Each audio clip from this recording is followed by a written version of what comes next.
Nasci em Cristina, sul de Minas Gerais, bairro da Cachoeirinha, onde eu me criei, se tornei homem, casei, né, e vim para o estado de São Paulo, já pai de 2 filhos.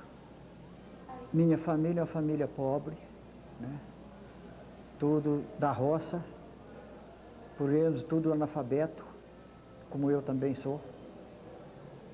Né, nós trabalhávamos numa colônia de café, onde meus pais trabalhavam. Comecei a trabalhar com 7 anos de idade.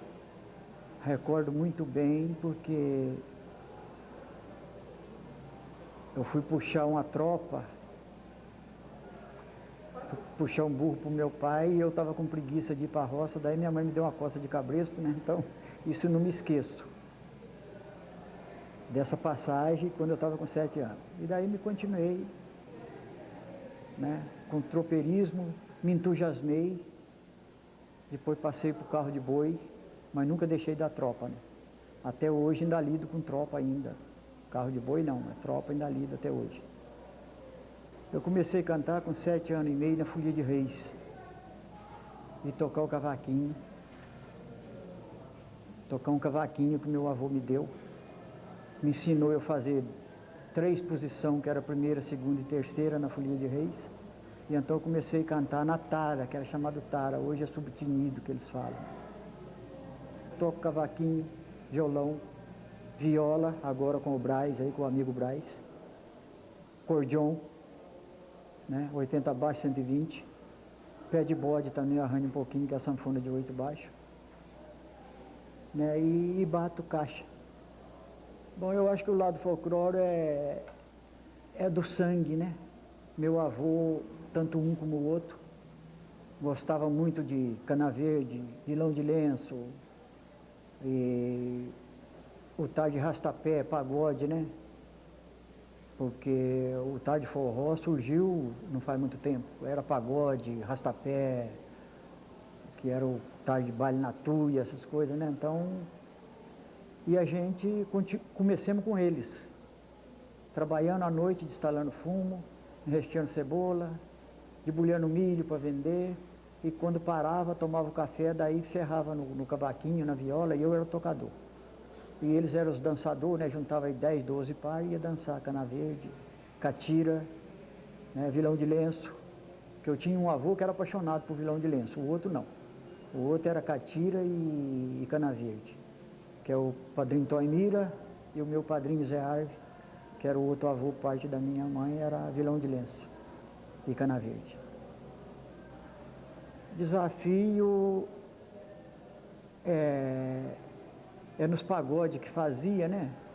Então a gente ia trocar verso, né? Juntava 2 companheiros, ficava em volta da sanfona pé de bode, e ali dançando e cantando, um jogando verso pro outro, né? Então, até que um agredisse o outro, às vezes ferrava até no tapa, né? Dentro do baile. Mas isso era difícil, né?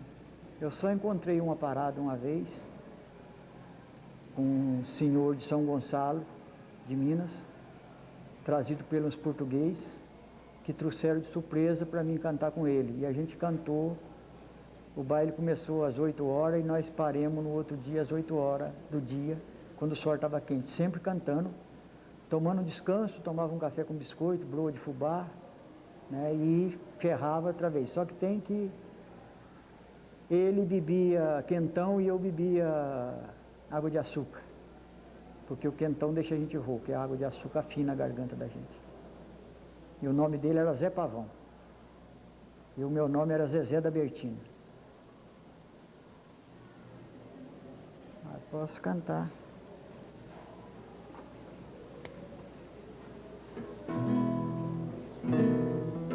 A gente cantava sempre no tipo de calango, né? Ninguém bole com o calango, que o calango é meu xará. Onde eu quero beber pinga, mando o calango buscar. Calango da perna torta, vai depressa e volta já. Meu amigo, companheiro, canta um verso pra mim, que amanhã te pagarei com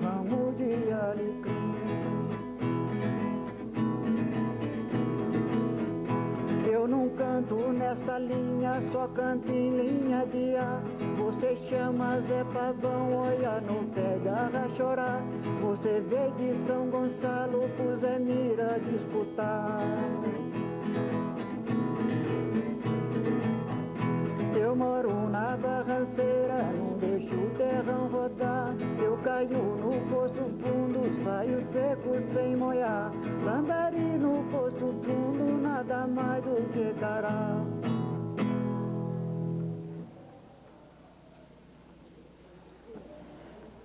Então essa é a disputa que a gente tinha, né? E ele cantando para mim, eu cantando para ele. Até que no fim, quando chegou às 2 horas da manhã, ele não aguentava mais cantar, ele pôs um anãzinho, que eu até assustei quando o rapaz chegou na beira do acordeão e cantou para mim, né? Daí eu fui, ele foi e cantou para mim, cantou assim, toca, toca, sanfoneiro, até o dia clarear, de meia-noite pro dia, serração virou fubá. Aí eu fui cantei para ele, né, que aquilo eu não podia, eu não aceitava, porque quem estava disputando comigo era o Zé Pavão, não era esse tal de Tiãozinho. E daí foi a hora que ele me enfrentou, e queria me dar porrada lá no pagode, né, daí esparramou todo mundo, né, viu o dono da festa, carmou ele, levou ele pro quarto. E eu não sabia que ele era irmão da mulher do baile, que era muito minha amiga, chamava Rita, né. Aí depois que a gente descobriu, ficamos tudo amigos. E na disputa eu ganhei uma leitoa não, uma porca mesmo já, né, grande, porque eu venci ele. E então esse era o desafio, que hoje eu não canto mais, mas ainda recordo muita coisa ainda. Vou praticar de novo. A sanfona pé de bode, ela é de botão, né? Então ela é italiana, como muitas das outras também é. Mas ela é a origem italiana mesmo, né? Que a maior parte dos italianos e que são imigrantes hoje no Brasil, no Rio Grande do Sul pelo menos, existe muito, né? Que os gaúchos tocam hoje no pé de bode. E a voz dela faz o mesmo efeito das outras, ela não tem recurso, né? Tem muitas músicas que ela não tem recurso para tocar. O cara tem que ser artista mesmo para tocar certas músicas no pé de bode. Não é que nem acordeon, que é palheta, né? Então, a 80 abaixo, então, nem sei quantas palhetas tem, porque não tive oportunidade, 120, 180, né? Então, tem recurso para o tocador executar as palhetas brancas e as pretas. Eu toco, de ouvido, toco quase só nas palhetas brancas, a preta não, da acordeon. Eu vim para Jambeiro em 1947. Porque eu tinha uma promessa, né, de quando eu tinha 9 anos, eu vim na Aparecida pela primeira vez, vi os desfiles do dia 7 de setembro e não sabia o que era. Perguntei para um tio da minha mulher o que significava aquilo, escola agrícola, aeronáutica, que era em Guará, né, e as escolas, colégio, e eu não sabia. As meninas estão com aquela sainha azul, blusinha de xadrez preto, que era o xadrezinho de Itajubá, né? Eu achei lindo aquilo. Ele falou que era o de Cília, então ele falou, queria que o seu pai viesse para o estado de São Paulo, para vocês estudar. Mas eu chegando em Cristina, lá no meu bairro, peguei o meu cavalo e vim para Cristina, pedi para o prefeito da época, que era o doutor Juquinha, para ele pôr escola no nosso bairro. E trouxe escrito num papel sujo, 212 crianças de 14 anos para baixo, né? Uma preta velha por nome de Vó Caía, ela escrevia um pouquinho, até ela escreveu o número das crianças que tinha, né? Não o nome, o número. Nós contemos, e ela foi escrever e eu levei para ele. Aí cheguei lá e ele falou para mim, você está com preguiça. Você está com preguiça, vai ajudar seu pai a capinar arroz, rapaz, o arroz está no mato. Quem estuda é vagabundo. Eu falei, mas por que as duas filhas do senhor estudou, elas são vagabundas? Aí ele foi falando assim, não, minha filha estudou porque eu tenho dinheiro. E ele era fazendeiro, então ele tinha uma colônia também de trabalhador, né? Então ele não queria que os filhos estudassem, porque se estudasse, então não ia para a roça trabalhar, ia para a cidade procurar serviço, né? Um serviço mais fácil. Então o preconceito era esse. porque ele pensou que ele ia viver a vida inteira, né? E então eu fiz uma promessa de vir para o estado de São Paulo. E ele me disse para mim assim: a caneta de pobre é rabo seco. Eu desci a escada da prefeitura, fui lá embaixo e voltei para trás porque eu não sabia o que era. Aí perguntei para ele: doutor Joaquim, escuta uma coisa, o que é esse rabo seco que o senhor falou para mim? Ele foi e disse: você não sabe? Você pega todo dia. A caneta é o cabo da enxada e a pena é a enxada. Porque antigamente as professoras tudo usavam tinteiro, os alunos, um tinteiro na carteira, a pena e a caneta, para poder encavar a caneta ali, molhar, né? E tinha aluno que não sabia, então ele molhava demais, borrava tudo o papel, né? Então ele falava: isso que é o rabo seco que eu falo para você, é a caneta de pobre.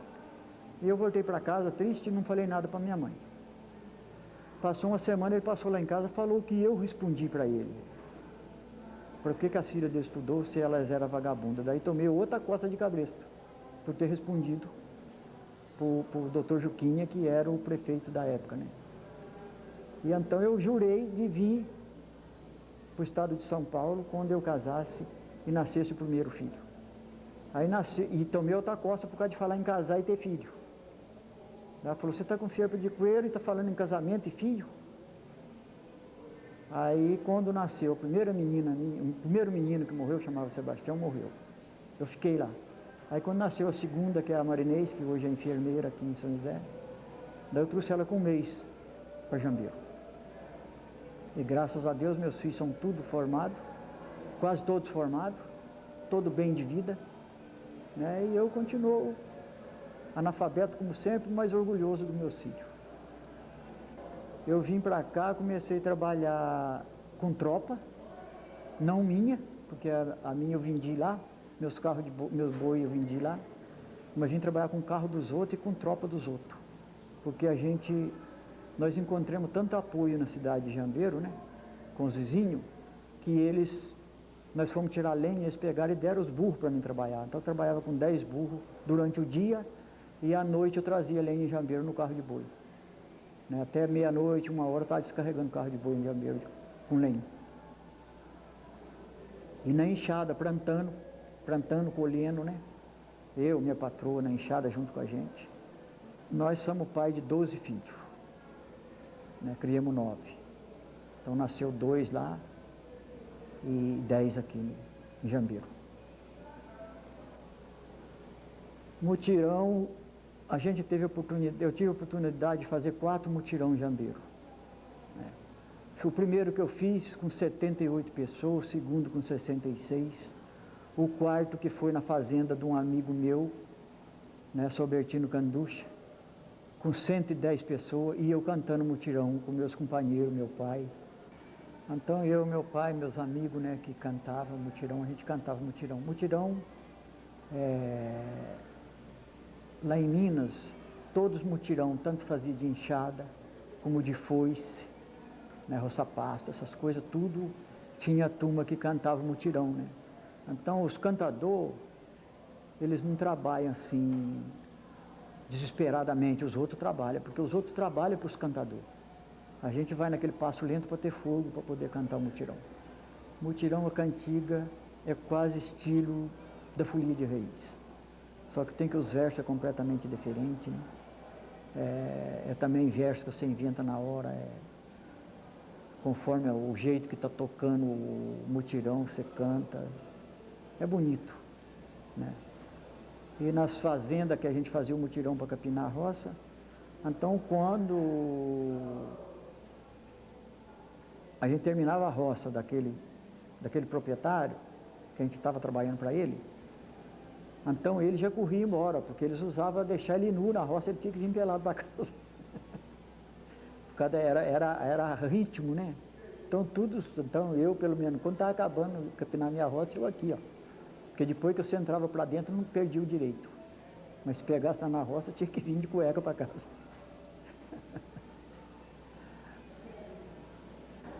Existia muita lavoura de fumo na nossa região. Então a gente trabalhava na enxada o dia inteiro. Quando eu chegava em casa, tomava banho de bacia ou banho de bica, de monjolo, né? Então, aquela água fria, né? A gente entrava debaixo lá, tomava banho, ia para dentro, trocava de roupa e ia jantar na casa daquela pessoa que fez o mutirão. E de lá a gente partia para um outro mutirão, que era o serão chamado, né, chamado serão, de estalar fumo, né, ou enrestear cebola, ou de bulhar milho para vender, né. Então fazia o serão, depois do dia de trabalho cansativo, que era de estrela a estrela, porque a gente quando chegava na roça o céu estava estrelado, e quando largava para ir embora para casa o céu estava estrelado. Era de noite a noite. Daí tomava aquele banho, ou de bacia, ou de bica de monjolo, e daí ia para o serão. Chegava na casa do dono do mutirão, jantava, e dali já convidava todo mundo. E ia, cada um com as suas paquerinhas, né, as suas namoradinhas. Ia para lá de estalar fumo. E lá tinha as brincadeiras. Você virava a folha de fumo aqui e jogava o talo na cabeça do outro, na cabeça da namorada.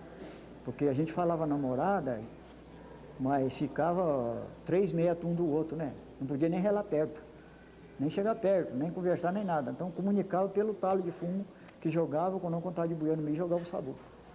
Não, aqui em Jambeiro, na época que eu mudei para cá, logo daí uns dias começou o mesmo ritual de lá de Minas, né? Porque tinha muito mineiro e tamparam plantar fumo, e eu trabalhando com tropa, puxando milho, então a gente coía muito milho, né? E então fazia o serão do mesmo jeito, de estala de fumo, até que depois foi acabando, né? O progresso foi entrando, foi acabando com a tropa, foi acabando com o carro de boi, e também foi acabando com essas coisas que a gente cuidava, né? Porque a vida parece que foi ficando mais, não sei se mais fácil ou mais difícil, que não dá pra gente entender hoje, né? Mas pra gente era bem mais fácil. Havia festa de São João, né? De Santo Antônio, São João, São Pedro, que isso era dia santo, o nome dos 3 santos era dia santo, né? E a gente comemorava dançando quadrilha, dançando cana verde, dançando vilão de lenço, catira, comendo batata doce, biscoito de polvilho, broa de fubá mimoso, à tarde muqueca, né, que era enviado na folha de banana. Então era a semana inteira de festa no mês de junho. E cada dia santo que tinha, né, a gente fazia, vamos fazer um baile lá na casa de fulano, vamos para lá. Então, todos os fins de semana a gente fazia baile, tarde de pagode.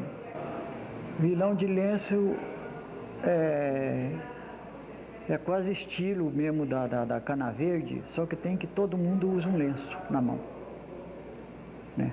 Então tem a hora de fazer o túnel, um pega ajunta os 2 lenços, né, e faz o túnel com o lenço. Então fica aquilo, um abaixa, o outro sobe, um abaixa, o outro sobe, faz aquela corrente, né, de vilão. E depois sai todo mundo rodando o lenço, só que tem que os cavalheiros saem pelas direitas e as damas pela esquerda, e rodando o lenço. Então você não sabe, aquilo parece uma onda linda, né, com aqueles lenços, tudo, cada um de uma cor, um branco, outro preto, outro vermelho, outro pintado. E então fica rodando o lenço assim. O lenço sempre a gente punha 3 caroços de milho naquela ponta dele, que ia ficar rodando para ele não inhar no braço da gente.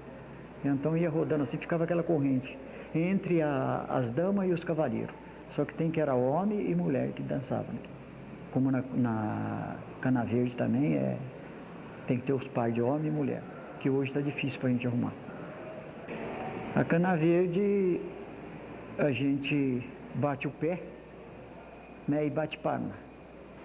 Então vai de encontro um com o outro, quase encostando o umbigo um no outro, afasta para trás, depois sai fazendo roda, depois faz uma fila por fora, vem, cumprimenta o público, né, que está aqui atrás, porque a gente está de frente com o violeiro. A gente vai por fora, depois vem por dentro, cumprimenta o violeiro, e daí sai de lado, faz uma roda, e daí fecha a roda batendo, né, e saindo, batendo e saindo. É a cana verde. Olha, eu em 1950 eu conheci São José muito pouco, mas eu tinha um caminhão que transportava galinha para cá, né, galinha, cabrito, porco. E então eu resolvi a negociar, apesar de não ter jeito, não ter leitura, mas resolvi a negociar com frango aqui em São José, no mercado municipal. E negociei, eu acho que 1 ano e pouco. Aí um dia chegamos aí, a gente chegava aqui, vinha pela rua Paraibuna, atravessava por dentro do CTA, porque a estrada era por dentro do CTA. Ali é onde a portaria, ali que a gente saía já entrava na rua Paraibuna, que a rua Paraibuna ia até ali. Vinha aqui para o mercado municipal. E um dia nós chegamos aqui 4h30 da madrugada, porque era o horário que a gente chegava, né? Descarreguemos os cargueiros, os balai de galinha, balai de porco, aquelas coisas. O fiscal da prefeitura veio, que eu não me lembro qual é o prefeito da época, e disse que nós só podia vender a galinha se pagasse 1 tostão por cabeça. E tinha que vender dentro do mercado. Montaram as gaiolas dentro do mercado e pagavam 1 tostão por cabeça. Quer dizer que a gente ia ganhar R$200 em cabeça. Pagava 1 tostão, ficava ganhando 1 tostão só. O ordenado dessa época era 10 tons, 1.200 por dia de um trabalhador. E a gente trazia o frango aqui para vender aí por R$600, R$800 nessa época, né? Quando muito 10 tons.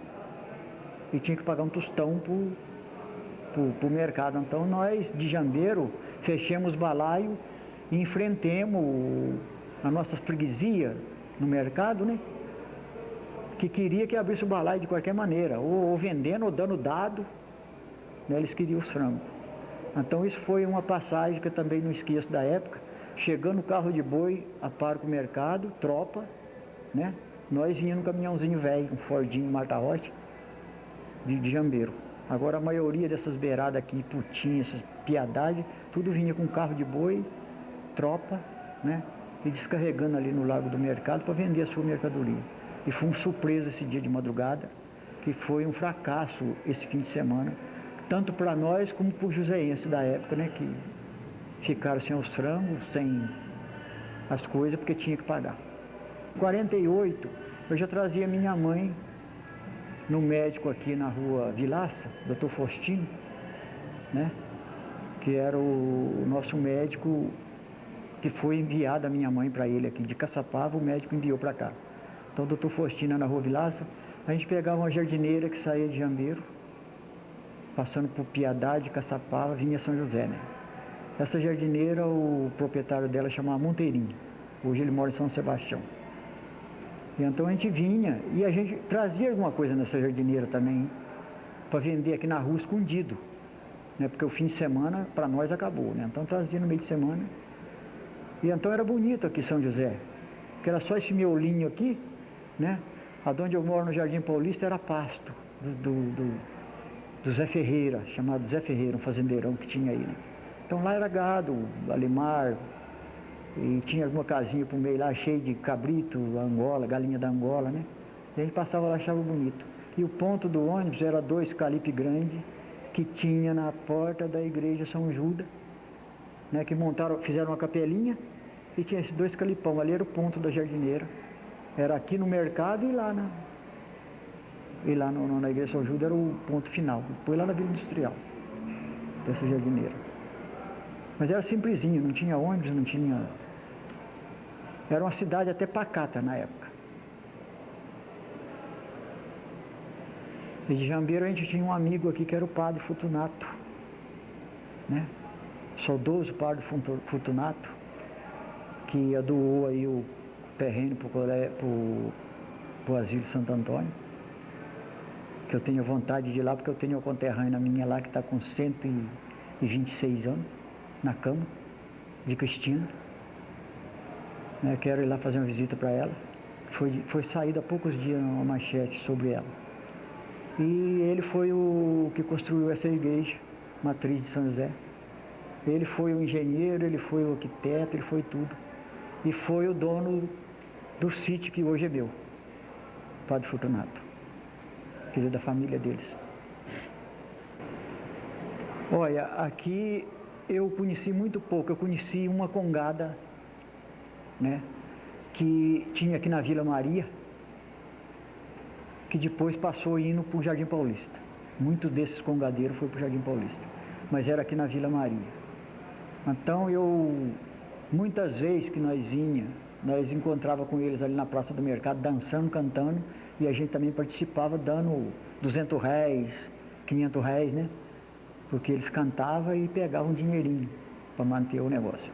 E um grupo de catira que tinha no Alto da Ponte, né? Que o Alto da Ponte estava começando, o Santana estava começando, e tinha um grupo de catireiro muito bom, que não existe algum catireiro desses catireiros ainda, lá no Santana. É o único que eu conhecia da época, era isso. E a Folia de Reis, né? A Folia de Reis também era aqui era daqui do centro da cidade mesmo, só que tem que o cantador de Folia de Reis daqui era meu mestre de Folia de Reis de Minas, que veio bem primeiro do que eu, fez uma casinha ali onde é o Piratininga, que arrancaram uma arvinha, vocês tiveram a oportunidade de ver uma arvinha lá, que acabaram com ela agora há pouquinhos dias, né? Um cedrinho. Então ali era a casa dele e ele formou a Folia de Reis aqui e cantava em São José inteiro. Eram os 3 grupos que eu conhecia aqui da época. Folia de Reis, eu conheci ela com 7 anos e meio, como eu já disse no começo, com esse Joaquim Domingo. Então eu cantava Folia de Reis e meu tio montou um girador na casinha dele, que tinha muita água, né? Pôs luz próprio e comprou um radinho, nós ia para lá. Então essa Folia de Reis, Folia do Divino e Congada, eu fiquei conhecendo nessa época na boca do Zé Fabiano e Mariazinha, que eram 2 artistas do Rio. Primeira vez que eu vi falar em artista, mas eles frequentavam muito São Lourenço. Então tinha uma emissora em São Lourenço, que era filiar da Tupi do Rio, e eles cantavam, então eu fiquei conhecendo lá. E o Joaquim Domingo começou a Folia de Reis e a gente começou a cantar junto, né? E ele veio terminar a vida dele cantando Folia de Reis aqui em São José dos Campos. A Folia de Reis tem 4 tocadores, talvez 5, né? O resto só canta. E 2 palhaços. E então sai de casa em casa, né? Na época, que começa se o bairro é grande, começa dia 15 de novembro. Se o bairro é pequeno, começa dia 15 de dezembro até o dia 6 de janeiro. Quer dizer, até o dia 4, né? Porque o dia 4 para de cantar, vai fazer o preparativo para a festa, fazer a festa de Reis. Nós vai assar as leitoas que ganhou, os frangos, arrumar doce, que é muito doce demais, né? Porque a gente fazia, era latão de 50 litros de doce, né? E